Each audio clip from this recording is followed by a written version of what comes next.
우리 함께 합심하여 참회의 기도를 드리심으로 주일 예배 주님 앞에 드립니다. 함께 기도합니다.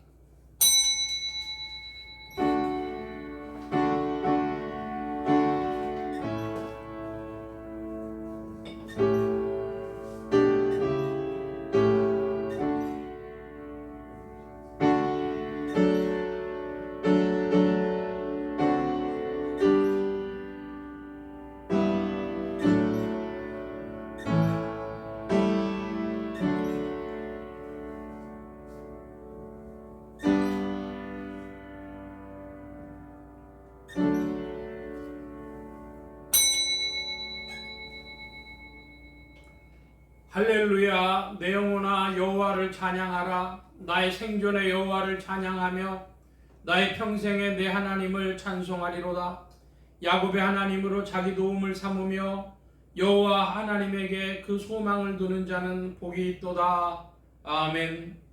긍휼이 풍성하신 아버지 하나님, 주님의 은혜로 살다가 주님의 은혜로 주님 앞에 나왔습니다. 이 시간도 주님의 은혜에 의지하여 참회 기도를 드리오니 불쌍히 여겨주시기를 기도하옵나이다. 이처럼 은혜 가운데 사나 감사할 줄 모르고 행복하게 살면서도 행복을 누릴 줄 모르며 넘치는 은혜 가운데 사나 여전히 불평과 불만에서 헤어나지 못하는 이 모든 죄악을 주님 앞에 자복하오니 용서해 주시기를 기도하옵나이다. 하나님의 말씀이 들리지 않는다고 원망했으며 또 들릴 때는 내 마음과 같지 않다고 거역하고 살았으며 주님은 사랑하시나 저희는 미워하고 살았고 주님께서 화목을 원하시는 걸 알면서도 저희는 여전히 불화하며 살아왔습니다. 주님은 저희에게 건강을 주셨지만 이 건강을 통하여 하나님의 뜻을 이루지 못하고 향락하며 사치하며 방탕하며 그리고 스스로 건강을 잃어버리고 살아왔습니다. 저희에게 자유를 주셨으나 자유하지 못하고 오히려 불의로 기울며 죄와 방탕의 기회를 삼아왔습니다. 저희에게 선한 일 하라고 많은 물질을 주셨지만은 그러나 이기적인 생각에 매여 가지고 더 갖고 분수에 넘치도록 가지고도 또 가지려는 무서운 욕심 때문에 베풀지도 못하며 하나님의 선하신 뜻을 이루지 못하며 물질의 노예가 되고 번민과 고통의 노예가 된 이 모습 이대로 주님 앞에 나왔습니다. 주님 불쌍히 여겨주시기를 기도하옵나이다.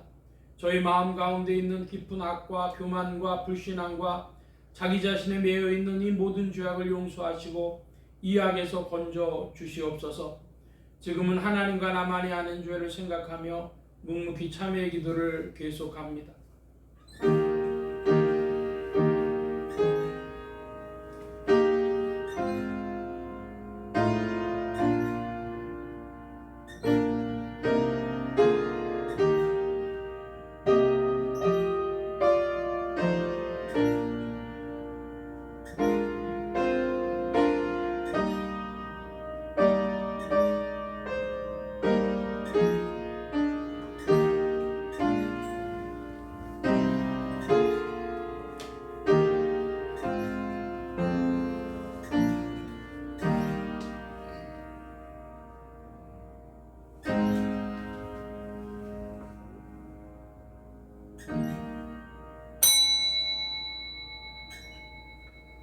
내가 율법으로 말미암아 율법을 향하여 죽었나니 이는 하나님을 향하여 살려 함이니라. 내가 그리스도와 함께 십자가에 못 박혔나니 그런즉 이제는 내가 산 것이 아니요 오직 내 안에 그리스도께서 사신 것이라. 그러므로 주 예수 그리스도 안에 있는 자에게 결코 정죄함이 없느니라. 아멘. 기립하셔서 57장 찬송합니다.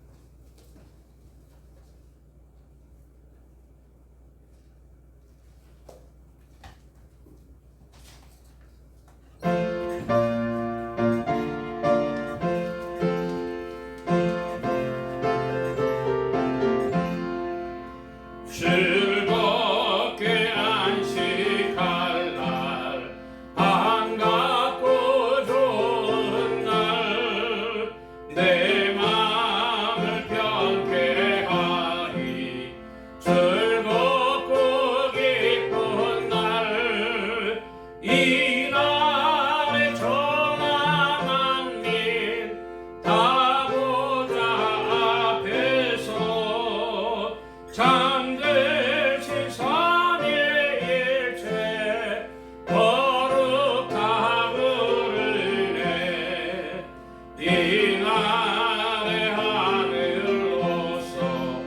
새 양식 내리네 성회로 모이라고 종소리 울리네 복음의 밝은 빛은 온 세상 비치며 또 영생 물에 흘러 시원케 하시네 이 안식 지킴으로 새 은혜 입어서 영원히 쉬는 곳에 다 올라갑시다 성급히 찬미하고 성자와 또 성령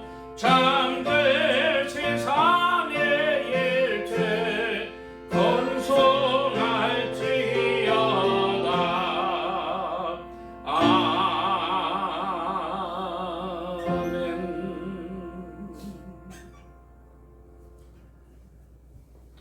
성세교도 교동문 제23번 함께 교독한 교동문 제23번입니다. 새 노래로 여호와께 찬송하라 대저 기이한 일을 행하사 그 오른손과 거룩한 팔로 자기를 위하여 구원을 주셨도다. 여호와께서 그 구원을 알게 하시며 그 일을 열방의 목전에 명백히 나타내셨도다. 저가 이스라엘 집에 향하신 인자와 성실을 기억하셨으므로 땅의 모든 끝이 우리 하나님의 구원을 보았도다.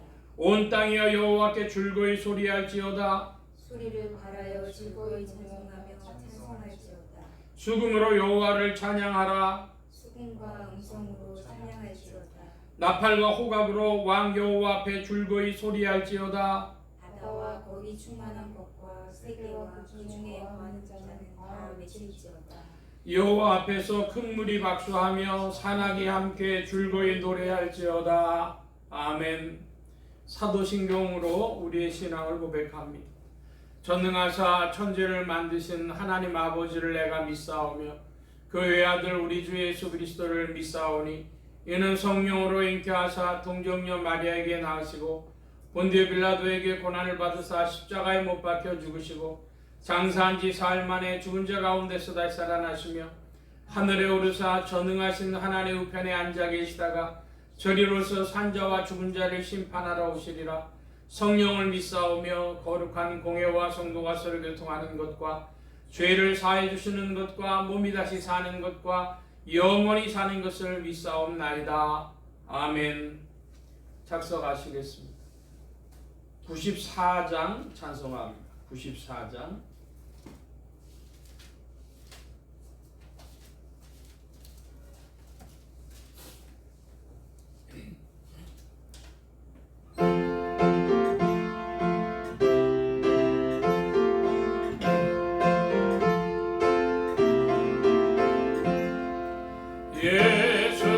예수님은 누구신가 오는 자의 위로와 없는 자의 공성이며 전한 자의 높음과 잡힌 자의 노임되고 우리 기쁨 되시네. 예수님은 누구신가 약한 자의 강함과 능먼 자의 빛이시며 병든 자의 고침과 죽은 자의 부활되고 우리 생명 되시네. 예수님은 누구신가 주한 자의 정함과 죽을 자의 생명이며 죄인들의 정보와 멸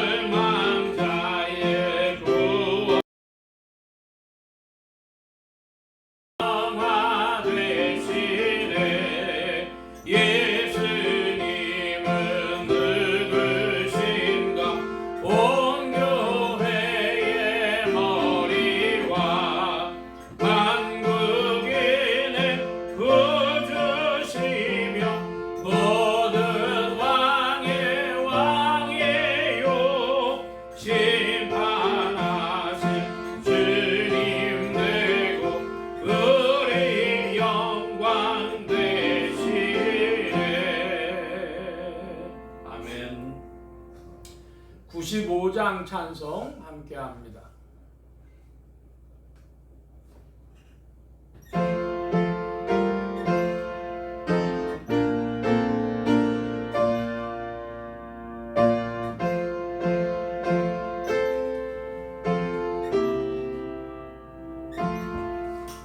온 세상이 어두워 캄캄하나 이 세상의 빛은 예수 주 예수의 영광이 햇빛 같아 이 세상의 빛은 예수 이 빛으로 나아오라 밝은 그 빛 날 비춰주오 어둡던 눈 곳 밝아도다 이 세상의 빛은 예수 주 예수를 믿으면 어둠 없네 이 세상의 빛은 예수 그 말씀 따라서 살아가리 이 세상의 빛은 예수 이 빛으로다 나오라 밝은 그 빛 날 비춰주오 어둡던 눈 곳 밝아도다 예 세상의 빛은 예수 죄 가운데 눈 멀어 사는 자요 이 세상의 빛은 예수 주 이름을 믿으면 늘 밝으리 이 세상의 빛은 예수 이 빛으로다 나오라 밝은 그 빛 날 비춰주오 어둡던 눈 곳 밝아도다 이 세상의 빛은 예수 저 천국의 내 빛이 쓸데없네 저 세상의 빛도 예수 그 높으신 곳에도 빛이시라 저 세상의 빛도 예수 이 빛으로다 나오라 밝은 그 빛 날 비춰주오 어둡던 눈 곳 밝아도다 이 세상의 빛은 예수 아멘. 이 시간 우리 함께 합심하여 기도합니다.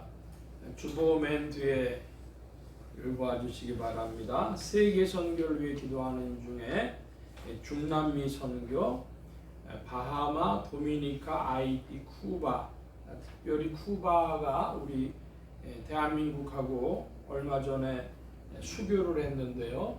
그래서 거기에 침례 교회들이 많습니다. 쿠바에. 그래서 이제 교회 사역이나 또 선교사님들도 쿠바에 많이 가시려고 하는데 위에서 기도해 주시기 바랍니다. 나라에 평화와 안정과 성장이 있도록 합심하여 기도합니다.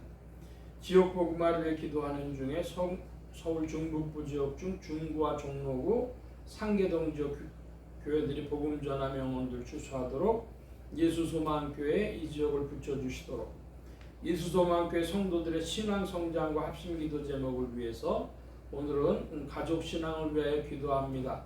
믿는 친족 권속들에게는 믿음을 더해 주시도록 아직 믿지 아니하는 친족 권속들에게는 믿음의 문을 열어 주시도록 부족한 종에 기도해 주시기 바랍니다. 성령의 통치 아래 영육간의 강건함과 말씀의 충만함을 얻도록 또 모든 성대와 발성기관에 복을 주셔서 힘있게 유익하게 주의 말씀 증거할 수 있도록 우리 함께 기도합니다. 각자 기도하시겠습니다.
만복의 근원 되신 하나님 감사합니다.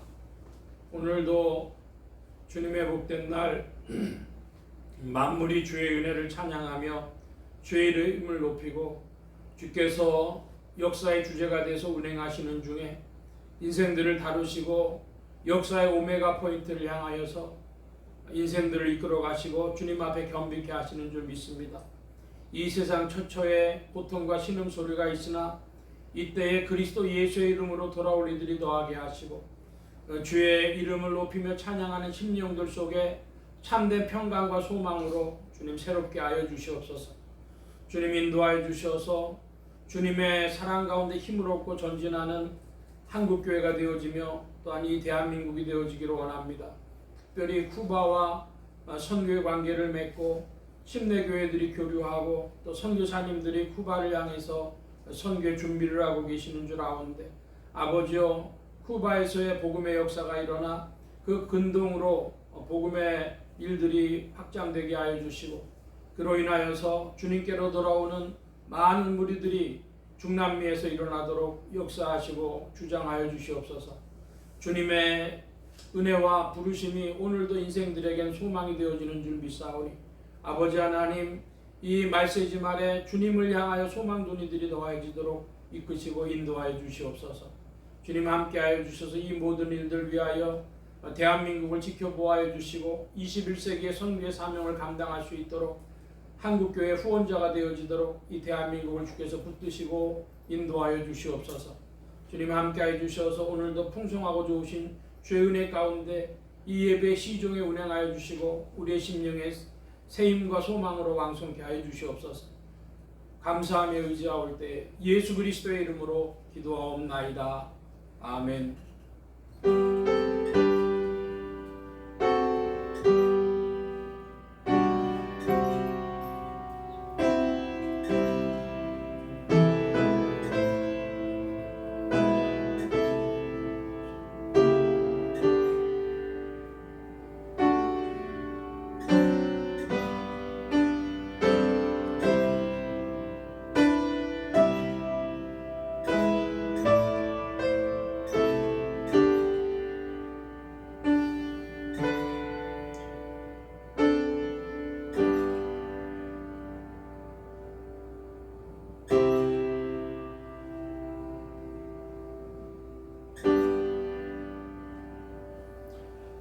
오늘 우리에게 주신 하나님의 말씀 요한복음 제20장 요한복음 제20장 19절로 31절까지 중에서 19절 말씀 한 절만 보겠습니다. 요한복음 제20장 19절 다 함께 봅니다. 이날 곧 안식 후 첫날 저녁 때에 제자들이 유대인들을 두려워하여 모인 곳에 문들을 닫았더니 예수께서 오사 가운데 서서 가라사대 너희에게 평강이 있을지어다.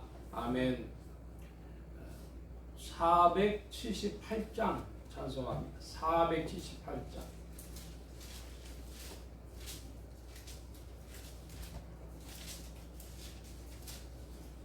방송 좀 확인해 주시기 바랍니다.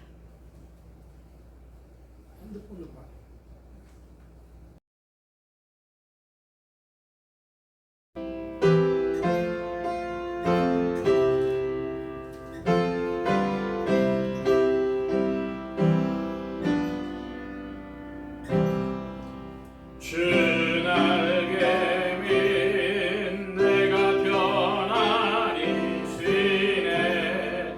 안기고 비바람 불어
만복의 근원 되신 하나님 감사합니다. 함께해 주셔서 오늘도 주의 복된 날 하늘문 활짝 여시며 심령의 문들 또한 활짝 열어 주옵소서. 열린 문을 따라 주의 말씀이 심령들 중에 찾아가 영혼을 밝히는 빛이요 오늘 위한 참된 양식이 되게 하여 주옵소서. 부족한 것 십자가 뒤로 감춰 주시며 성령의 두루마기로 입혀 주옵소서. 말하는 입과 듣는 귀 복 주심 바라오며 의지하올 때 예수 그리스도의 이름으로 기도하옵나이다. 아멘.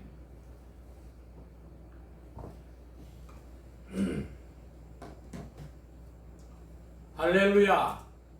그리스도의 풍성하신 은혜와 사랑이 여러분 심령과 생활 중에 두루 왕성히 운행하시기를 바랍니다.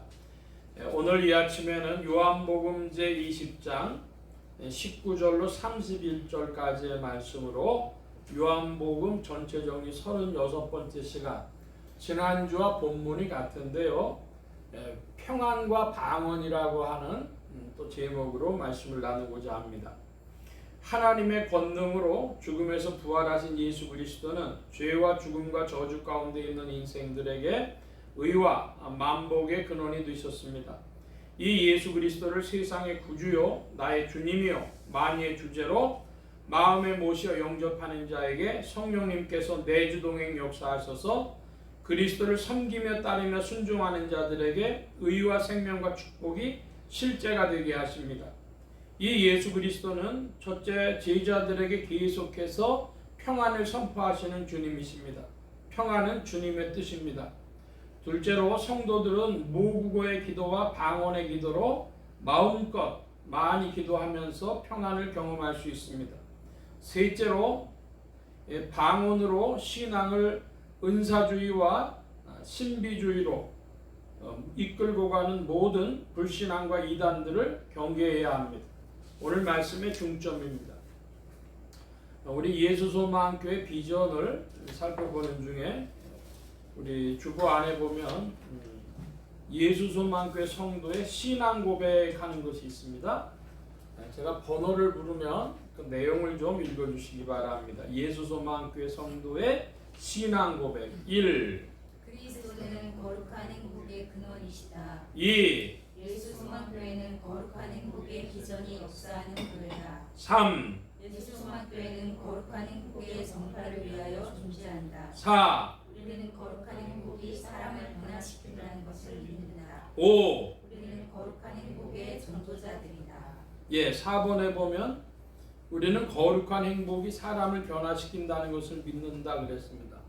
사람 누구나 다 행복을 소망합니다. 그런데 그 행복이 어떤 행복이 거룩한 행복이냐 그러면 나도 기뻐하고 하나님도 기뻐하시고 이웃들도 기뻐할, 함께 기뻐할 대동세상의 기쁨, 대동세상의 행복입니다. 그런데 그런 행복을 우리가 빛을 보고 경험한다 그랬을 때에 사람들은 자기를 넘어서게 되는 것이죠. 큰 세상으로 말미암아 자기의 작은 세상을 넘어가면서 사람들은 변화되는 것입니다. 어떤 아버지가 담배를 끊고 싶었는데 잘 안 끊어져요. 그런데 셋째 딸을 낳았답니다. 셋째 딸이 그렇게 이쁘더래요. 그런데 셋째 딸이 아빠 이제 담배 좀 그만 펴. 그런데 그 말을 딱 들을 때 내가 이거 우리 집안에서 우리 다른 사람들한테 피해를 많이 주는구나. 딱 그 생각을 하니까 그 다음에 끊어지더라는 거예요. 무슨 병원에 간 것도 아니고 내가 다른 사람들한테 이 피해를 주고 있었구나.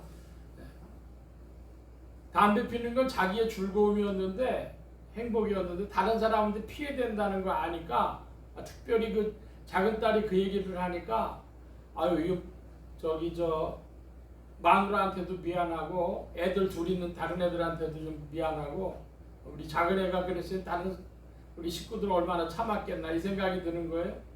그러니까 사람들은 그 빛이 찾아왔을 때 변화되는 것이죠.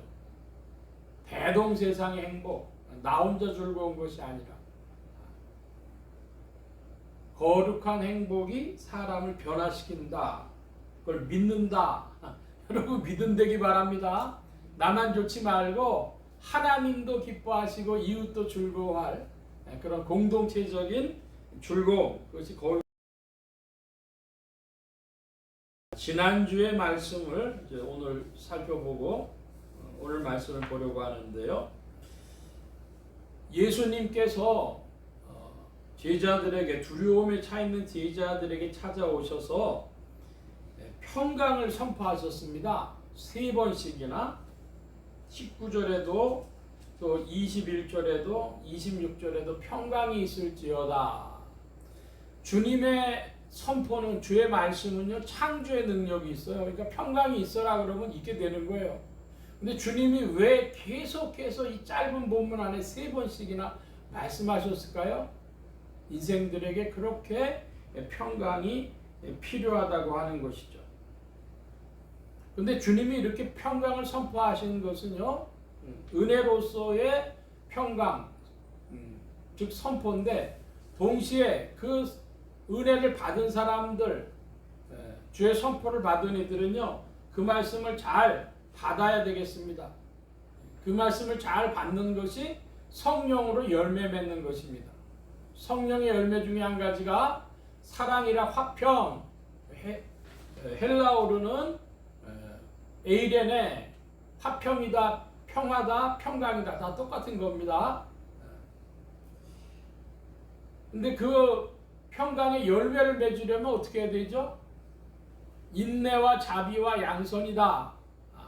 그런 말씀 지난주에 드렸습니다. 제가 지난 금요일날 며칠 전이죠. 한 4월 전인가 서울 도봉동에서 의정부 시청 쪽으로 가는 길이 뒷길이 80km 달리는 그런 길입니다. 그 고속도로로 이어지는. 그런데 차를 모는데요. 뒤에 차가 1m도 안 돼서 바짝 붙여와요. 그래가지고 이 사람이 조금 있다 하겠죠 가는데 100m 이상을 가는데도 계속 그렇게 달라붙어 오는 거예요. 그래가지고 골탕을 좀 먹여줄까 그 생각이 들더라고요. 화가 나면서.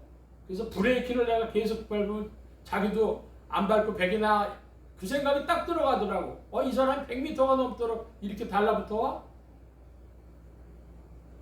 근데 순간에요. 제가 주일날 설교했던 기억이 났어요. 지난주 6월 2일 평강의 열매를 얻으려면 어떻게 해야 된다? 인내와 자비와 양선이다. 그 생각이 딱 나는 거예요. 그래서 그래 내가 비켜야지 내가. 그래서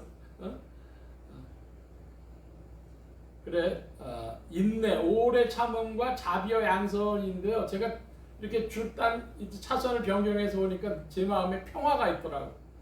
그래서 맞아. 조금 전에 내가 막 격동이 일어나고 분개했었는데 그렇구나. 그래서 우리는 그리스도 안에서 주님은 평강을 선포하셨고 우리는 계속해서 그 열매 맺을 길로 나아가야 할 것입니다. 두 번째로 교회에 대해서도 살펴봤는데요. 선교의 사명과 사제권을 가진 성령의 능력 아래 있는 사도들의 공동체가 지상의 교회다. 지상교회의 머리는 예수님이시고 교회는 두 부분으로 되어져 있는데 목자와 양의 관계로 즉 사도들의 공동체와 성도들의 공동체로 되어져서 주님을 함께 섬기는 것입니다. 그 사제권을 사도들의 공동체에게 주셨기 때문에 그 중에 일부분이 이제 성찬도 성찬의 집행도 그것에 들어간다. 그런 말씀 드렸습니다.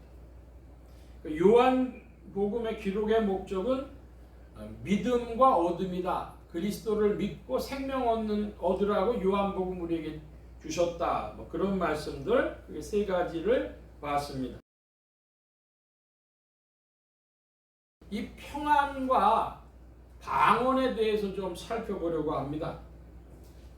방언에 대해서 장로교회는 은사 종료 이론입니다. 은사 종료 이론. 그건 뭐냐면 성경이 4세기경에 완성되고 난 후에는 이제 그런 은사들은 없다, 이런 입장이에요. 근데 그게 몇 년을 지속해서 왔냐 그러면 약 1700년 가깝도록 1600년이 넘도록 이렇게 지속해서 왔습니다. 침묵의 시간이 있었어요. 그런데 이제 교회사적으로 이제 방언이 나타납니다. 언제 방언이 나타났냐 그러면 1901년 1월 1일 미국의 텍사스 휴스턴이라고 하는 데서 펄햄이라고 하는 목사가 방언 은사를 사모했어요. 그 사람이 방언 은사를 사모한 건 뭐냐 그러면 그 당시 1900년 전후에 미국의 대다수 교회들은 선교의 열정으로 뜨거웠습니다. 근데 선교하러 가려니까 뭘 했냐면은 외국어를 배워야 되는데요. 그 당시에 가장 인기 있던 선교지가 중국하고 인도였다 그럽니다. 중국하고 인도로 선교하러 가는데 말이 어려우니까 사도행전 2장에 보니까 외국어로서의 방언의 능력이 나타나니까 하나님 그냥 외국어를 머릿속에 집어넣어 주세요. 그런 기도를 한 겁니다. 근데 뭐가 이상한 말이 나와요. 그래서 자기는 그걸 이제 중국어라고 이해를 했어요. 어떤 사람은 인도말을 하고 어떤 사람은 중국어를 하는구나 이렇게 이해했는데 그 펄햄이라는 목사가 세운 성경학교를 다닌 세이모어라고 하는 사람이 텍사스에서 캘리포니아로 이제 부목사의 직을 보려고 갑니다. 캘리포니아 아주사라고 하는 데 도착을 했는데 거기서 1906년 4월 12일 날 기도회를 하다가 막 이상한 그 소리를 사람들이 합니다. 그래서 이 사람은 고린도서에서 나타난 이 방언이라고 알고 이제 우리 교회에 방언이 나타났다 이렇게 한 겁니다. 그래서 스승을 초청을 했어요. 그 스승 펄햄이라는 사람이 캘리포니아를 가서 보니까 이거는 외국어 방언이 아니에요. 성경의 방언은 사도행전 2장에 나오는 외국어다. 선교적인 의미가 없다. 이거 방언 아니다.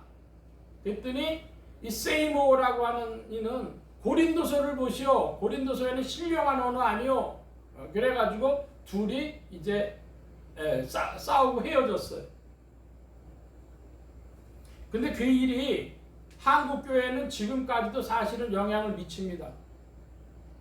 장로교회 이론은 392년 켈카돈 공의회, 카르타고 공의회 이후로 성경이 확정된 이후로 그런 은사들은 교회에 불필요하다.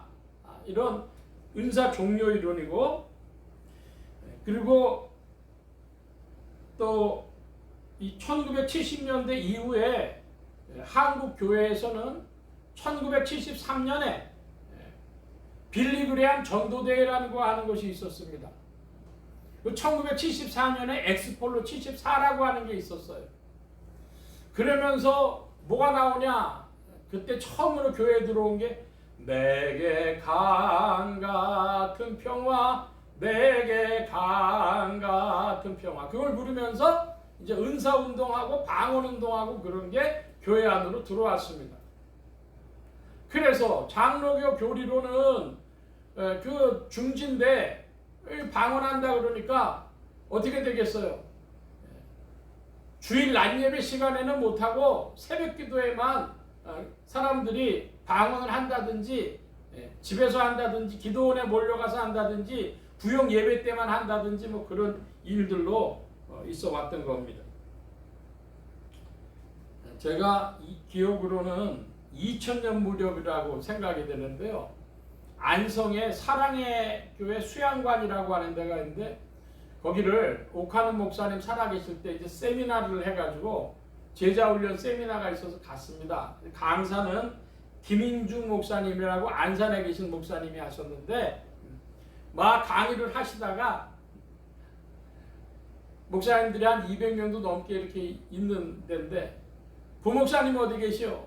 그러더라고요. 그러니까 저쪽에서 손을 드니까 부목사님 옥 목사님한테 가서 얘기하시오. 은사 종료 이론이라고 똑똑히 쓰든지 아니면 이게 그 방언 지금도 가능하다고 하든지 둘 중에 하나 확실하게 하세요. 이거 어정쩡하게 해가지고 이거 제자 훈련하기 힘듭니다. 이렇게 얘기를 하시는 거예요. 네? 그러니까 그 문제가 해결이 잘 안 됐다는 것이죠. 지금도 교회 안에서는 뭐냐? 교회 중심으로 계시 중심으로 볼 때는 그런 은사들은 가짜다. 그건 종료된 것이다. 이렇게 이야기를 하고 또 신앙 체험을 중심으로 하는 분들은 아니 하나님이 나에게 베풀어 주신 은혜 같은데 그게 무슨 말이냐? 성령을 멸시하지 마라. 성령을 회방하지 말라. 뭐 이렇게 얘기를 하는 거예요. 그리고 또 방언을 성경적으로 연구하는 애들은 방언이 외국어다 이거는 사도행전을 보니까 아니다 이거는 영적인 언어다 이래가면서 논쟁이 아직도 되어지고 있는 것입니다. 그런데 여기에 이 방언의 문제는 그거 이상의 문제가 들어가 있어요. 잊혀진 논점, 저는 그렇게 표현하고 싶어요. 잊혀진 논점에 관해서 오늘 말씀드리면서 이 방언의 문제가 정리되는 귀한 시간이 되시기 바랍니다. 방언에 관한 대표적인 10가지의 명제들, 10가지 성구가 있는데요.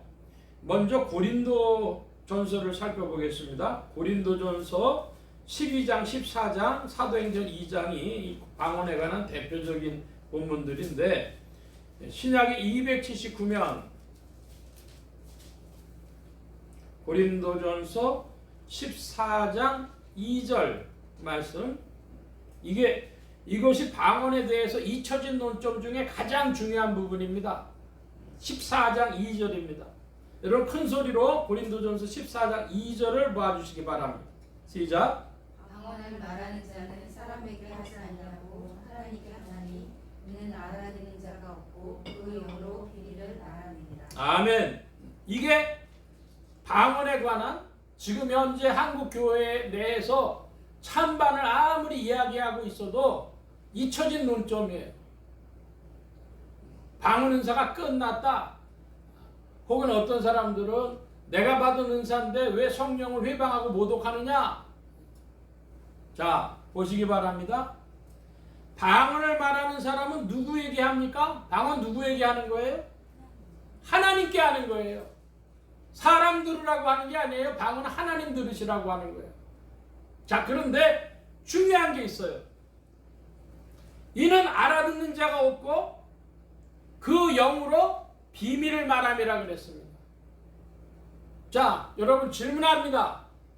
하나님은 전지전능하신데 뭔 비밀을 하나님께 얘기를 해요? 이게 제일 중요한 부분입니다.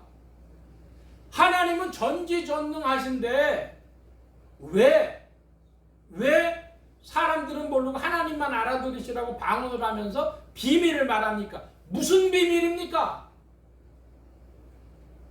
사람들이 여기서 눈치를 채야 돼요. 우리 하나님 어떤 하나님이세요? 우리 하나님은 좋으신 하나님이시고 우리 하나님은 인격적이신 하나님이십니다. 그래서 무슨 비밀을 얘기하느냐?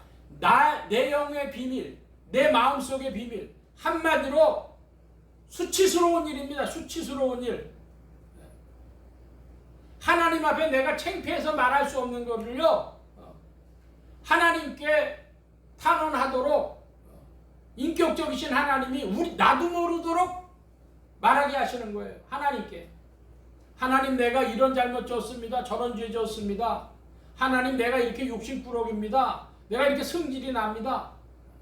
창피해서 하나님 앞에 말 못할 것을요 내 영의 비밀을 하나님께 아뢰게 하는 거예요. 우리의 수치를 감춰주시려고 하나님이. 자, 여러분의 마음속에 제일 큰 문제가 인생들의 마음의 불편함, 마음의 고통의 절반 가까이가 뭐냐면 두려움과 근심과 걱정입니다. 두려움과 근심과 걱정. 어디서 와요? 이 몸뚱아리, 육체 건강 문제, 먹고 사는 경제적인 문제, 사람과 인간관계 문제, 그런 것이요 마음의 고통의 절반 정도가 돼요.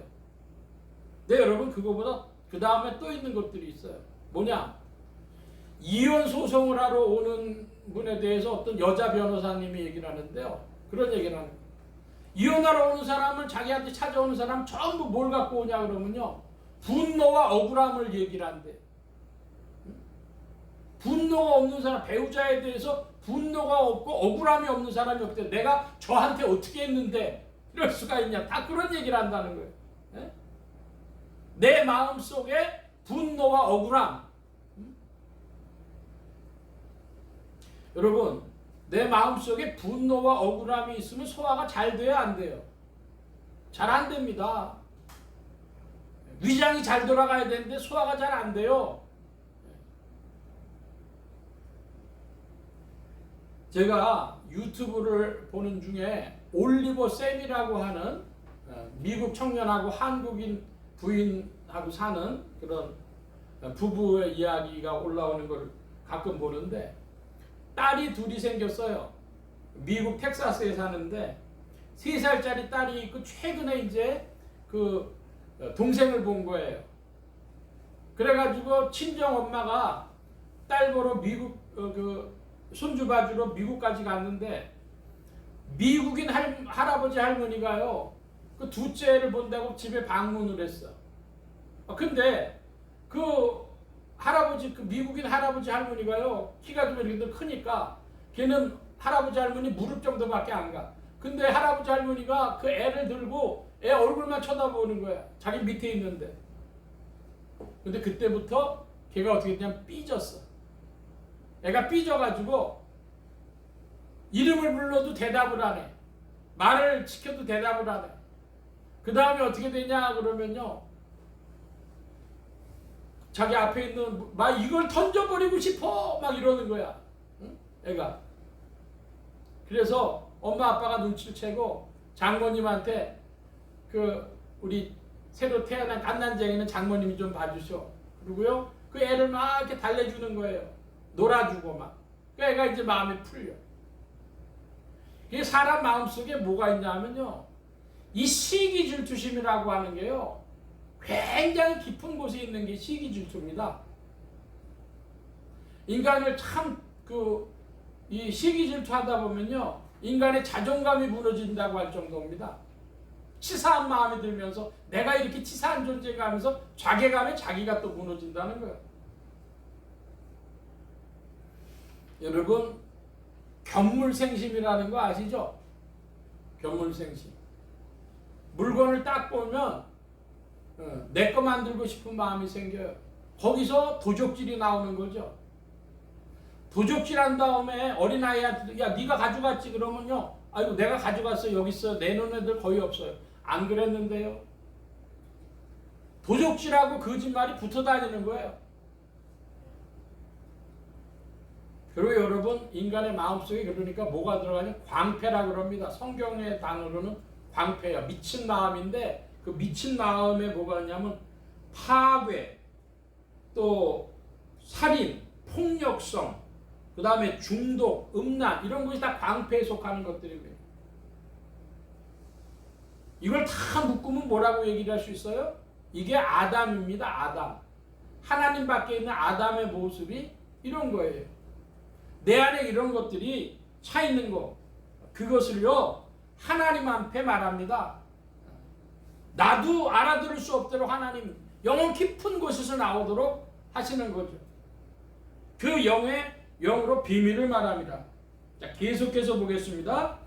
또 두 번째는 보면은 방언은 모든 그리스도인이 하는 것이 아니다. 12장인데요. 12장 30절입니다. 12장 30절 이렇게 되어 있죠. 다 병 고치는 은사를 가진 자겠느냐? 다 방언을 말하는 자겠느냐? 다 통역하는 자겠느냐? 그러니까 방언을 다 할 수 있다? 그렇지 않다. 그러니까 그리스도 예수를 믿어도 방언을 하는 사람도 있고 아닌 사람도 있다. 다는 아니다. 그 사람이요 성향이 논리적인 사람들은 이런 영적이지 않은 사람, 그런 사람들은요 방언이 잘 안 돼요. 저는 여러 번 그런 말씀 드리는데, 사람의 마음에는 우리가 지금 자기를 인식하고 있는 표면의식, 표층의식이 있고요, 이 마음 깊은 곳에 있는 심층의식이 있어요. 이 요즘에 얘기하는 MBTI 같은 거는요, F인 사람, F인 성향에 있는 사람은 방언 이런 게 잘 돼.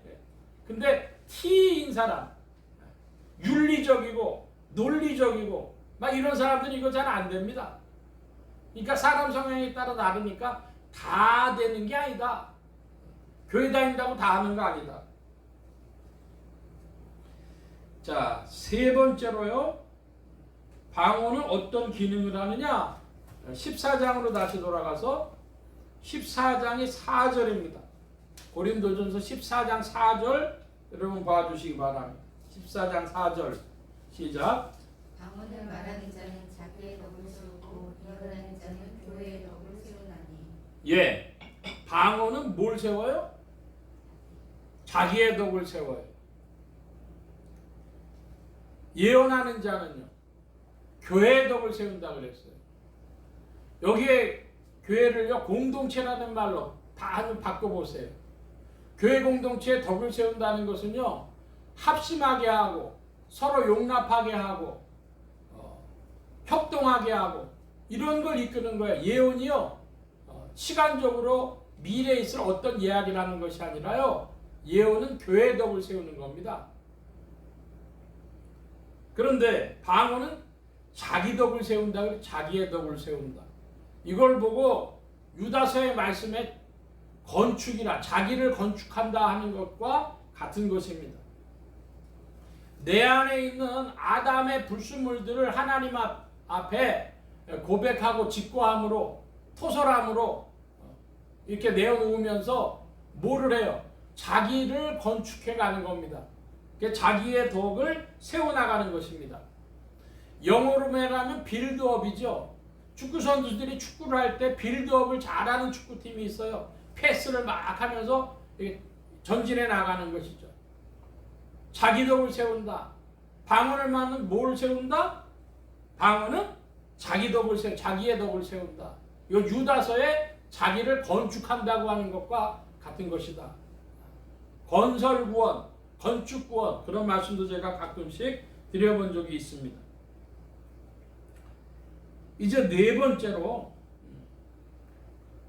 방언 말하는 자는 뭐를 기도하라 그랬어요? 13절의 말씀에 보니까 13절, 그러므로 방언을 말하는 자는 통역하기를 기도할지니. 여러분, 내가 말을 하는데요, 무슨 말인지 몰라요. 그 방언의 내용을 모르는 게 당연한 거예요. 하나님이 감춰 주신 거예요. 우리 마음 깊은 곳에 있는 말입니다. 그러니까 그걸 감춰 주신 거예요. 그런데 통역하기를 힘쓰라고 하신 이유가 뭘까요? 하나님 앞에 내용의 비밀을 말하는 것인데, 통역하기를 힘쓰라는 건 뭐냐면 자기의 허물을 스스로 알아가라, 그런 말씀입니다. 쉽게 말하면 자기의 허물을, 내 마음 깊은 곳에 있는 자기의 허물을 스스로 알아가라. 기도를 한참 하다 보면요, 주님께서요 풀어주시고 가르쳐주시고 감동하시는 것이죠. 이게 무슨 이야기다? 통역하기를 힘쓰라는 것입니다. 자, 5번에 보면은요, 또 방언이 못하는 게 있어요. 14장 14절입니다. 여러분 14장 14절을 좀 봐주시기 바랍니다. 14절 시작. 내가 만일 방언으로 기도하면 나의 영이 기도하거니와 나의 마음은 열매를 맺지 못하리라. 예, 방언하면 뭘 못해요? 마음에 열매를 맺지 못해요. 마음에 열매를 맺는다고 하는 것이 뭘까요? 마음에 열매를 맺는다고 하는 것은요, 첫째로 결심이 선다고 하는 것이고요. 또 하나는 인격적인 변화가 나타난다는 거예요. 방언 아무리 많이 해도요, 그런 결심과 인격적인 변화가 나타나질 않아요. 하나님 앞에 토설하는 것이다. 이렇게 이해를 하시면 되겠습니다. 내 영혼의 깊은 아담을 토설하는 것이다. 자, 6번째 보면요. 나눠드린 걸 한번 좀 읽어보세요. 6번째가 뭡니까? 방언은 1만 마디가 5마디 깨달은 말보다 못하다. 그게 몇 절에 있어요? 고린도서 14장에 19절 한 번 더 읽어보시기 바랍니다. 19절 시작. 그러나 교회에서 내가 남을 가르치기 위하여 깨달은 마음으로 5마디 말한 것이 1만 마디 방언으로 말하는 것보다 나으리라. 예. 자, 절 좀 봐주시기 바랍니다. 이게 무슨 말이냐면요. 제가요, 알아듣지 못하는 말로 막 말을 했어요. 1만 마디 말을 했어요. 근데 알아듣지 못하니까 도무지 무슨 말인지 몰라요. 근데요, 내용은 간단해서 3마디였어요. 밥하고 물 좀 주세요. 그 얘기를 하는데 못 알아듣냐? 아무리 많이 해봐야 3마디 말보다 못하죠. 네? 깨달은 마음으로 5마디 보다 못하다 그랬어요. 주님 바라보고 서로 용서하고 합심해. 여러분, 그 몇 마디 하는 것이요, 방언 1만 마디 하는 것보다도 낫다. 사람들은요, 뭘 무시하는 거예요? 사람들이 무시하는 건요, 우리 모국어의 힘을. 우리 한국 사람들은 모국어가 뭐예요? 여러분, 우리는 생각을 해도 뭘로 생각을 해요? 한국어로 생각을 해요. 그러니까 모국어의 힘이 방언보다 2000배. 숫자적으로 보자면 10,000대 5마디니까요. 2000배 힘이 센 거예요. 정확하게 의사 전달. 방언은 마음의 열매를 맺지 못하고 또 알아듣는 말 5마디 하는 것이 1만 마디 방언보다 낫고 그런 걸 봤습니다. 자, 이번에는 7번인데요. 7번에 보면은 방언은 통역이 없으면 교회에서는 잠잠하고 자기와 및 하나님께 말하라. 자, 7번 보면 28절입니다. 14장 28절. 여러분 큰 소리로 한번 봐주시기 바랍니다. 28절 시작. 만일 통역하는 자가 없거든 교회에서는 잠잠하고 자기와 및 하나님께 말할 것이요. 예, 요거 28절도요. 굉장히 이제 처음에 봤던 명제 방언은 하나님께 하는 것이고 영의 비밀을 말하는 것이라와 같이 연결되어지는 것인데요. 교회에 통역하는 자가 없어요. 통역하는 자가 없으면 여러분 어떻게 하랍니까? 통역하는 자가 없으면 잠잠해야 됩니다. 그리고 누구에게 말해요? 자기와 및 하나님께 말할 것이요. 이게 이제 방언은 그러니까 아까 사도행전 14장 2절에서는 하나님께 한다 그랬는데 여기 28절엔 방언을 자기에게 하는 것이래요. 이게 무슨 뜻입니까? 그래서 통역하기를 사모하라고 하신 거예요. 나도 모르는 말을 막 해. 막 하는데 하나님께서 그걸 비춰주시면 내가 하나님 앞에 뭐라고 토설하고 있는지를 알게 된다. 감동을 받게 된다는 것입니다. 이 방언 통역 문제가 방언하고 이제 연결이 되어져 있는데 27절 보면 만일 누가 방언으로 말하거든 2사람이나 다불과 3사람이 차선을 따라하고 1사람이 통역할 것이요. 3사람이 여러분 방언을 하는데 1사람이 통역을 하라 그럽니다. 이유가 뭘까요? 그 통역하는 사람은 교회에 있어서 해야 되는 거예요. 교회 안에서는 방언 통역하는 사람이 있어야 방언을 할 수 있어요. 근데 통역하는 사람은 왜 1사람이 해야 돼요? 그 사람이 말하게 되면 그것은요 예언과 같은 기능이 되어지면서 결국 교회의 덕을, 공동체의 덕을 세워야 되기 때문에 1사람이 하는 겁니다. 이 말씀은 제가 조금 있다가 좀 더 드리려고 합니다. 자, 8번째 보면 방언과 통역과 예언은 교회에서 통제와 분변과 제재를 받는다. 29절에 보니까 뭐라고 되어 있습니까? 29절 한번 봐주세요. 시작. 예언하는 자는 둘이나 셋이나 말하고 다른 이들은 분별할 것이죠. 이제 예언은 뭘 받아야 돼요? 다른 이들의 분별을 받아요.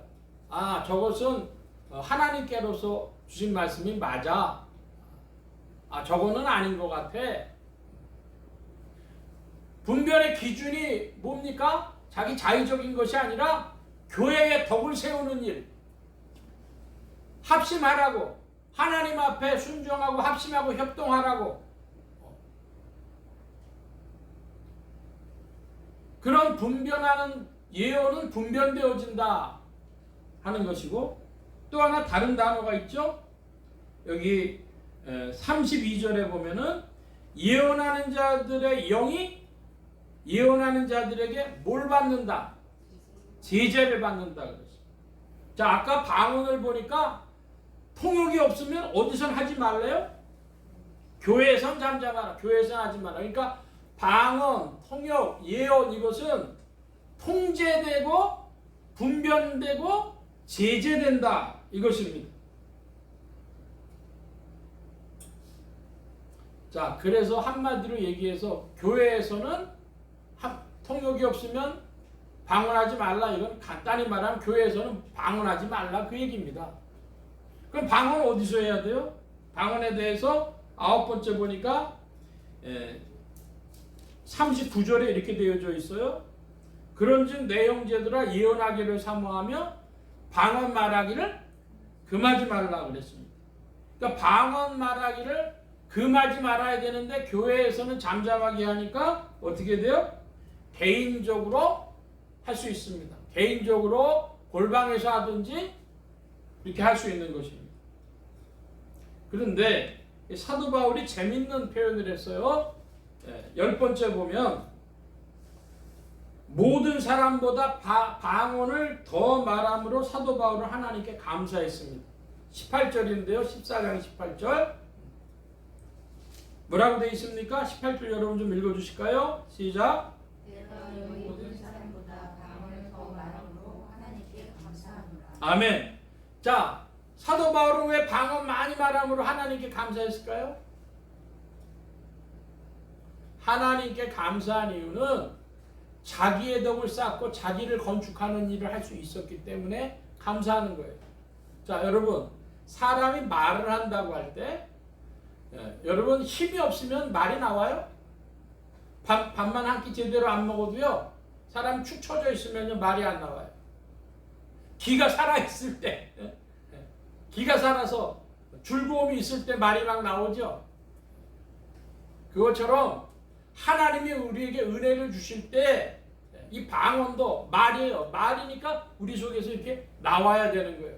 근데 그 나오는 말이요, 결국 뭐를 한다는 거예요? 자기를 건축하고 자기의 덕을 세우는 일을 할 수 있으니까, 내가 방언을 많이 말할 수 있도록 하나님이 도와주신 것이니까 감사하다는 겁니다. 자기의 아담을 토설하고 아담의 그 불순물들을 벗어나서 주님의 께로 이끌림 받고 나가는 게 감사하다 그것이죠. 제가 이제 개인적인 체험이나 이런 것들을 좀 말씀드리겠습니다. 1989년인데요. 결혼을 하고요. 얼마 안 돼서 강원도 황지에 예수원이라고 하는 그런 수도원이 있는데, 그곳에 아는 전도사님하고 같이 방문을 하게 됐어요. 대천덕 신부님이라고 그 당시에 꽤 유명하신 분이시고, 지금도 아시는 분들은 아시는, 지금 소천하신 성공의 신부님이시죠. 그분하고 이렇게 이야기를 하는데, 지금 저랑 우리 사모하고 떨어져 있는 정도로 이렇게 떨어진 거리에서 떨어져서 얘기를 했어요. 약간 떨어져서. 책상이 굉장히 긴 책상이었습니다. 얘기를 하는데 제 목회에 관한 이야기도 하니까 저도 이 하나님께서 불러주셔서 하는 일을 금방금방 한꺼번에 다 알지 못했습니다. 그러면서 얘기를 하시더라고요. 그다가 제가 방언에 대한 찬반이 있고 그런데 그 신부님은 방언에 대해서 어떻게 생각하십니까? 그랬더니 뻘떡 일어나시는 거예요. 그랬더니 저한테 다가와가지고 형제님 자원하는 마음으로 입술을 여십시오. 그리고 제 머리에 딱 손을 얹고 그분이 방언을 하시는데 그 신부님 방언할 때 저도 똑같이 방언이 나가는 거예요. 그런데 입술 주변이 약간 뜨거워지고 혀가 굉장히 무거워지더라고요. 그랬더니 막 방언이 나가는데 한마디로 그 신부님이 유창한 방언을 하시는데 그 신부님 따라서 나오는지 저 유창한 방언이 나가는 거예요. 신기하다. 이걸 다 지금 의식이 다 있어요. 상황이 다. 그리고 상담이 끝나고 이제 서울로 돌아오는 길에 기차 안에서 같이 갔던 전사가 화장실 갔다 오겠대요. 혼자 앉아있으니까 때는 이때다 그러고 방언이 다시 되나 보자 그랬더니요. 또다시 여기가 약간 뜨거워지면서 혀가 무거워지면서 방언이 되는 거예요. 그래서 이 방언의 은사라는 게 있나 보다 이제 그렇게 생각을 했습니다. 그리고 시간이 한참 흐르는데요. 나도 모르는 얘기라니까 재미가 없이 이렇게 열심히 안 나요. 방언하는 일이. 가끔씩 하지. 그러다가 그 입술이 뜨거워지고 혀가 무거워지고 그런 현상도 사라지고 하니까 별 재미가 없으니까 안 했어요. 그러다가 이제 개척을 하고 나가지고 번동으로 상계동에서다 번동으로 자리를 옮겨가지고 2002년 전후라고 생각을 하는데요. 이용희 전도사님이라고 하는 분을 모셔가지고 우리 교인들이요. 방언의 문이 열리면은 기도가 뜨거워지면서 열심을 하겠다 그래가지고 그분을 제가 모셔다가 우리 교회에서 일일 부흥회 같은 걸 하면서요. 그렇게까지 우리 성도들 좀 방언문이 열렸으면 좋겠다 이렇게 생각을 했었습니다. 그러다가 한 2010년경 전후가 됐는데요. 그 서울에서 익산에 공부를 하러 다닐 일이 있었어요. 그래서 익산을 가는데 서해대교를 지나갑니다. 서해대교를 지나가는데 바람이 불어요. 바람이 막 부는데 이 차가 2차선으로 가고 있는데 갑자기 3차선으로 되는 거예요. 이게 뭐지? 그래가지고 핸들로 바로 잡으려고 하는데 차가 약간 뜨는 겁니다. 그대로 밀렸어요. 한 4차선까지 간 거예요. 이 벽 쪽으로 막 붙어가는 거예요. 그래가지고 이거 안 되겠다 막 그러다가 겨우겨우 이제 빠져나왔는데 공부가 끝나고 다시 서울로 돌아오는 길인데 굉장히 무서운 거예요. 그런데 이 잡은 손에서요 핸드에서 막 땀이 납니다. 겨우겨우 서해대교를 빠져나왔는데 그 다음에 들어가 보니까 서울로 올라오는 그 외곽 순환도로에 터널을 들어가는데 갑자기 막 더 땀이 나고 몽롱해지면서 그러는 거예요. 나중에 좀 자료를 찾아보니까 뭐 공황장애 같은 거라 그러더라고요. 저는 병원 안 갔습니다. 근데요 터널 속으로 들어갈 때마다 그런 증상이 나타나는 거예요. 그래서 막 입에서 방언이 나와요. 그런 시간을 한 5, 6년 이상 거의 10년 가까이 됐는지도 모르겠어요. 근데 지금 이즈음이 돼가지고요 몇 년 전부터는 이제 터널에 들어가도 괜찮고 괜찮아졌습니다. 근데 제가 무슨 감동을 받았냐 그러면요 막 방언을 하면서 제가 느낀 게 뭐냐면 제가 무슨 말을 하고 있다고 스스로 통역처럼 그런 감동을 받았는가? 그러면 제가 하나님 의지하는 마음이 없습니다. 그런 방언을 하고 있는 것 같은 감동을 받았어요. 그러니까 내가 하나님께 대해서 의뢰하고 신뢰하는 믿음이 있었다면 차가 밀렸어도 죽으면 죽으리라 주 안에 있는 소망이 있다 했을 텐데 그건 아니고 내 믿음의 부족을 토설하는 거였나 보다. 그렇게 이제 알게 되었던 것입니다. 그래서 올해에 서해안대교를 다녀올 일이 있었어요. 서해안대교로 들어가가지고 오는데 바람이 안 불어서 그랬는지 올해는요, 그 지나가면 처음으로 그 일이 있고 난 후에 한 10여 년 만에 서해안대교를 지나가 보는데 괜찮더라고요. 그래서 그런 공황장애 같은 증상은 사라졌는데 뭘로 극복했냐? 그러면 방언으로 극복했다. 그렇게 말씀드릴 수 있는데 주의 은혜로 붙들어 주셔서 깨닫게 해주시면서 그랬다. 이렇게 느낄 수가 있습니다. 박형택 목사님이라고 하는 분이 계셔요. 유튜브에 보니까 한국기독교 2단 상담연구소, 그래서 박형택 목사님이라는 분이 나오는데 저랑 그 합신 측에서 노예를 같이 했던 한 70대 이제 되신 목사님이신데요. 제가 놀란 거는요, 그 노예를 같이 하면서는요, 그 목사님이 그렇게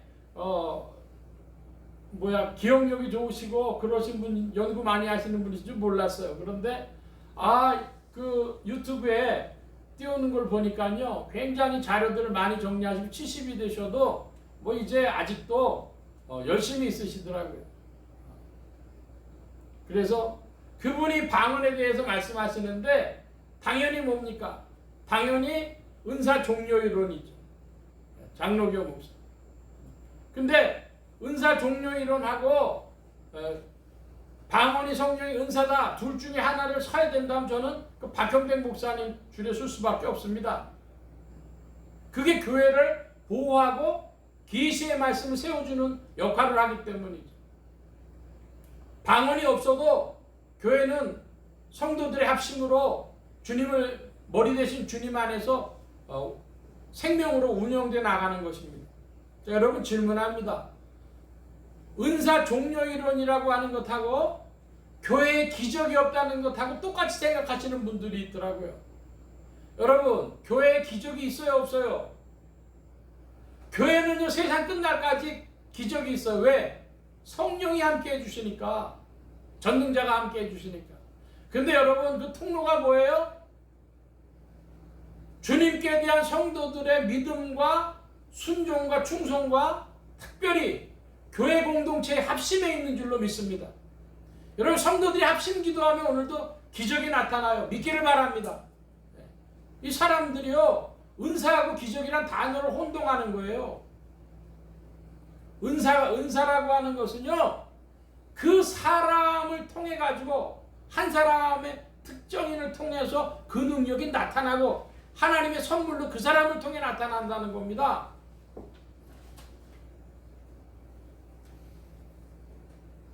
그래서 이제 새벽 기도를 할 때에 어떤 교회 가면 장로교회에서는요, 방언하는 성도님들이, 다른 교회 성도님들이 가까운데 이제 새벽이니까 오시잖아요.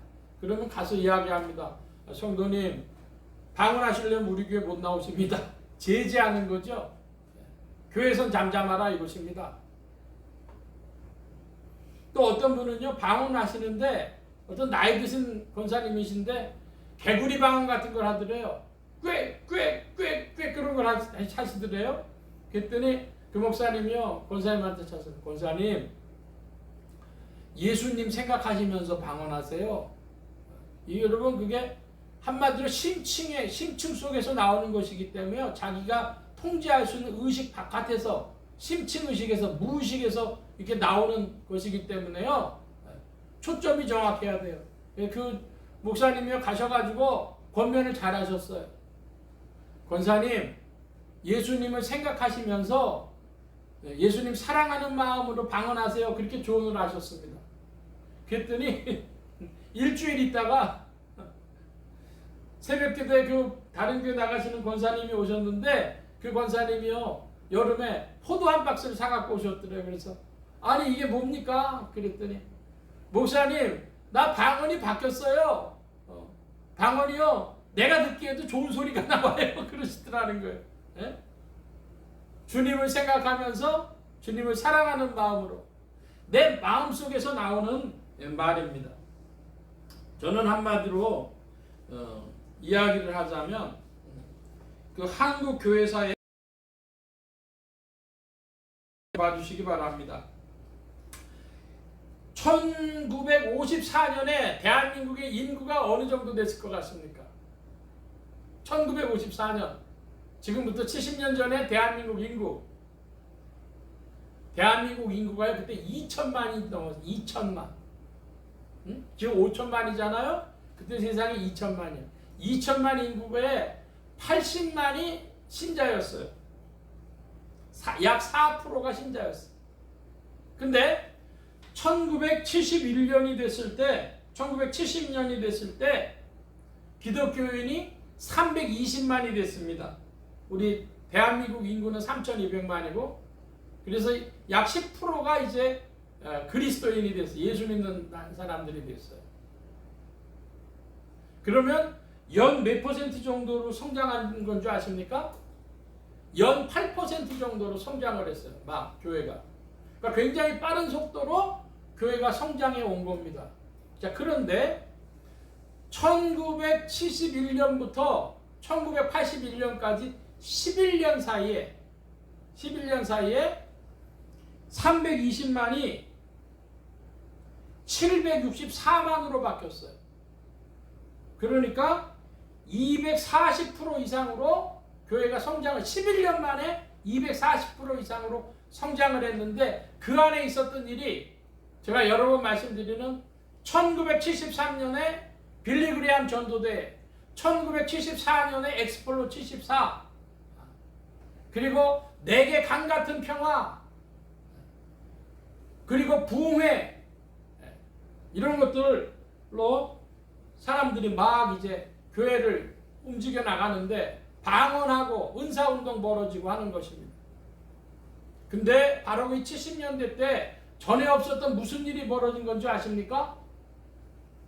전도운동, 은사운동, 부흥회 방언하면서 다른 교회 교인 빼내오기도 했어요.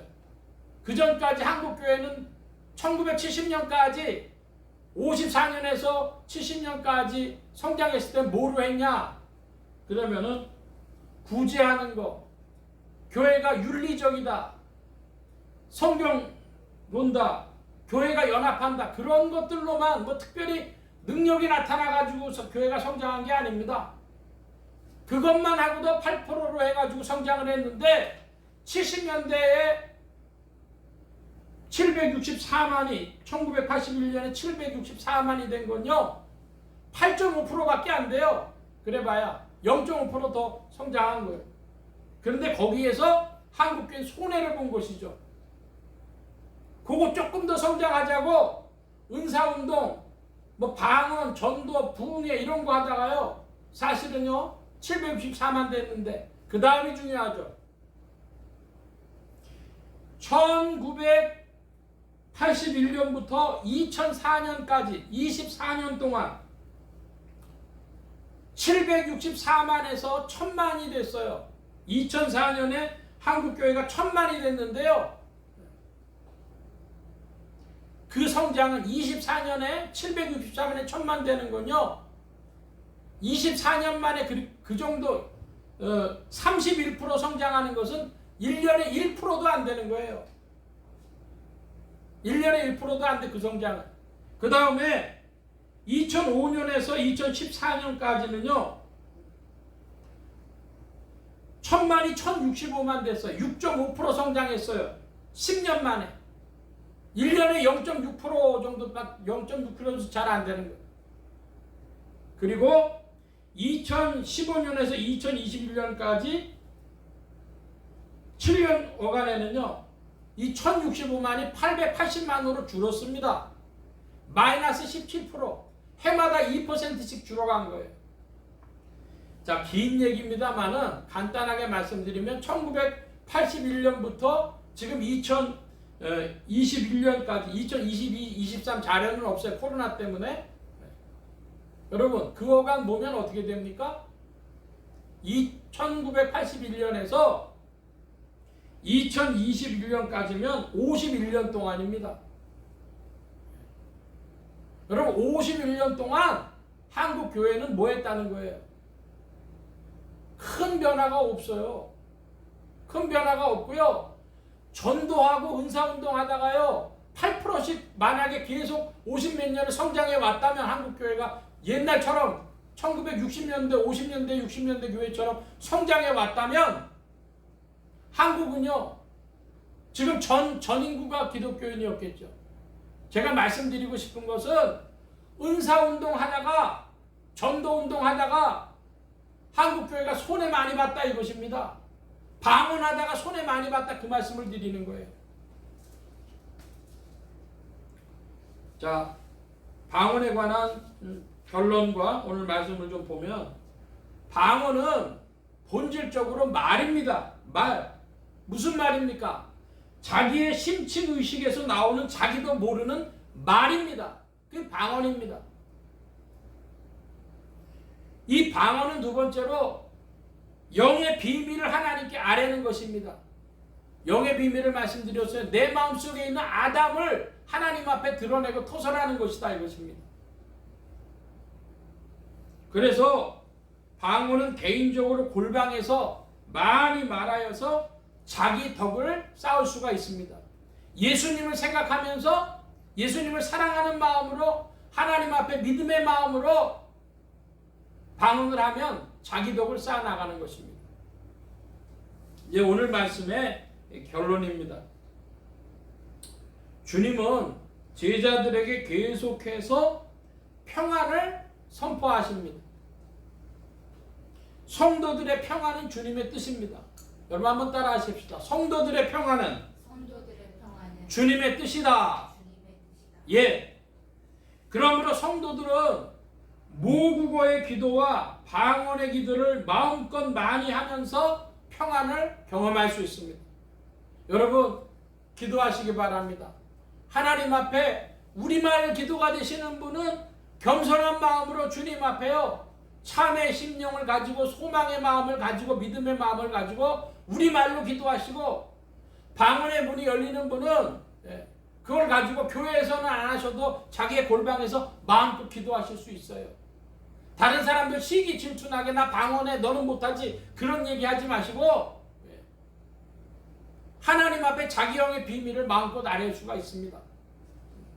그런 의미에서 저는 장로교회에서 은사 종료이론이라 하는 것을 교회적으로는 동의하는데 개인적으로 방언으로 기도하는 거 방언이 있다. 저는 심층의 언어이기 때문에 당연히 있다. 이런 말씀 드립니다. 셋째로 방언으로 신앙을 은사와 기적과 신비주의로 끌고 가려고 하는 모든 불신앙과 사이비와 이단들을 조심하시기 바랍니다. 제가 여기서 꼭 하나 말씀드려야 되는 거 있어요. 여러분 신천지가 어떤 교회에 들어왔습니다. 교인 규모가 30명 정도 되는 교회예요. 여러분 그 교회를요 신천지로 넘어가는데 어렵지 않았어요. 뭐로 넘어가는 줄 아십니까? 한 사람이 방언을 해. 한 사람이 통역한다고 일어났어요. 그래가지고요 이 목사님은요 이 교회에 맞지 않는다고 선교사 나가라고 그래. 그러니까 목사님이요 선교 나가려고 준비했어요. 그래가지고요 목사님 그 교회 떠나시고요 그 교회 그냥 들어가지고 신천지로 다 들어갔어요. 얼마나 코미디입니까? 방언이 통제와 제재와 분변되어진다는 것도 모르고 성도들이 교회에서 방언을 막 해버려. 통역도 없는데 막 해버려. 그러니까 어떻게 돼요? 교회 덕을 쌓는 것도 생각이 없고요. 그래서 나는 방언하는데 너는 방언 못하지. 제가 우리 성도님들한테 해볼게요. 당신 방언하시오? 난 방언하는데 당신 방언 못하지. 이런 거 기분 좋아요? 나빠요? 예? 시기와 질투. 교회 안에 허다하게 그것이 돌아다니면서 가짜 방언 막 해가면서 가짜 통역 해가면서 막 교회가 한국말로 쑥대밭이 되는 겁니다. 그리고 어떤 목사는요 자기 신령한 목사라고 자기가 방언하면서 하나님께서 성도님에게 사명을 주십니다. 가지고 있는 물질을 하나님 앞에 많이 좀 바치라고 하십니다. 성도들 꼼짝 못해요. 제가 지금 이렇게 얘기하니까 우리 성도님들이요 저거 말도 안 되는 소리지 하겠지만 그런 목사들 만나면 꼼짝 못해요. 그러니까 교회를 방언으로 신앙을 은사와 기적과 신비주의로 몰고 가는 모든 불신앙과 이단과 사이비들을 몰아내는 용기 있는 성도들 되기 바랍니다. 성경적인 성도들이 되기 바랍니다. 성경이 말씀하고 있는 것을 깊이 관심하는 성도님들 되시길 바랍니다.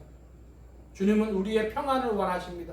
기도하시고 합심하며 교회를 세우고 평안한 성도님 되시길 축원합니다. 기도합니다. 만복의 근원 되신 주님 감사합니다. 방언에 대하여서 깊이 상고하며 주님의 뜻을 깨닫고 주님 주시는 평안을 누리며 아버지 하나님 합심하여 주의 세계에 동참하는 지체들이 되게 하여 주옵소서. 감사하며 의지하올 때 예수 그리스도의 이름으로 기도하옵나이다. 아멘.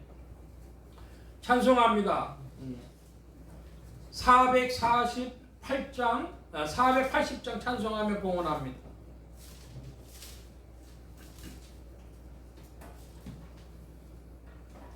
480장 찬송.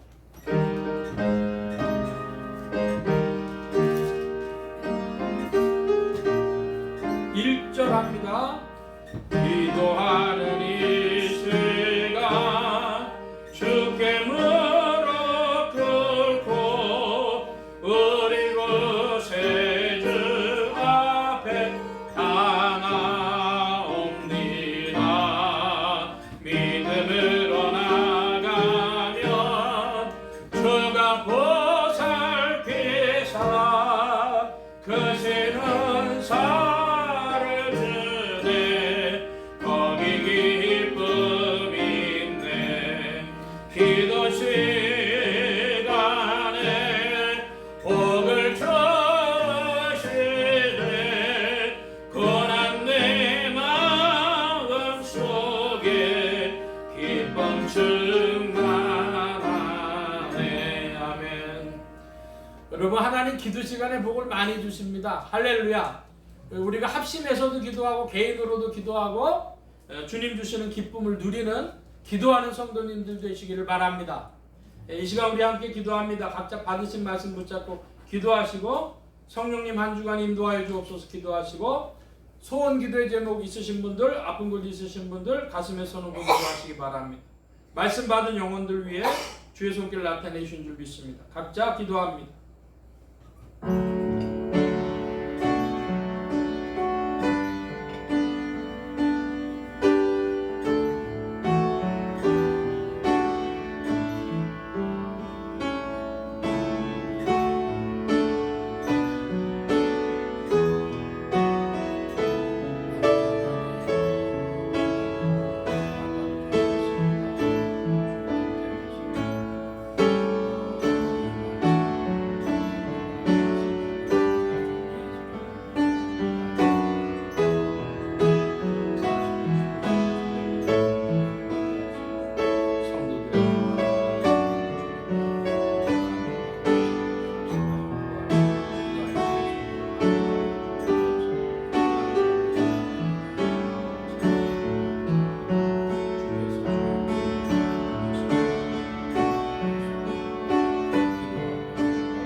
만복의 근원 되신 하나님 감사합니다. 오늘도 사랑하심을 입은 무리들 불러 모아주시고 겸손히 주님을 찬양하며 의지하게 하시고 예물 바치는 손길로 나오게 하셨사오니 여호와 이레 하나님 생애에 필요한 모든 것들 친히 예비하시며 공급하여 주옵소서.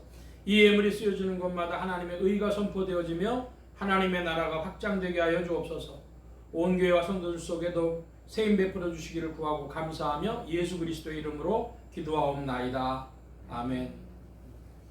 네, 교회 소식 전해드리겠습니다. 특별한 강구의 말씀은 없고 화요일날 6월 11일날 우리 김영구 성도님 터키에서 돌아오시는데 고령으로 여행 중이시니까 잘 다녀오실 수 있도록 위해서 기도해 주시고 우리가 최근에 월말마다 합심 기도회를 합니다. 그래서 또 그런 기도의 제목들을 아실 텐데요. 기억하시고 기도해 주시고 또 합심하는 성도들, 기도하는 성도들 되어주시길 바랍니다. 기립하셔서 448장 찬송 1절 합니다. 기도합니다. 448장 1절.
이제는 우리 주 예수 그리스도의 무한하신 은혜와 하나님 아버지의 극진하신 사랑하심과 성령님의 내주교통 역사 충만케 하심이 우리에게 화평을 선포하시는 주 안에서 말씀과 함께 교회와 함께 기도와 함께 주님을 향하여 힘찬 발걸음으로 더욱 나아가며 평안을 누리며 또한 주님 안에서 기뻐하기를 사모하는 이 자리에 모인 모든 무리들 머리머리 위에 온라인 예배로 참석하는 모든 심령들 머리머리 위에 이들의 가정과 직장과 생업과 학업과 모든 출입과 만남과 건강 위에 이제로부터 늘 함께 계실지어다. 아멘.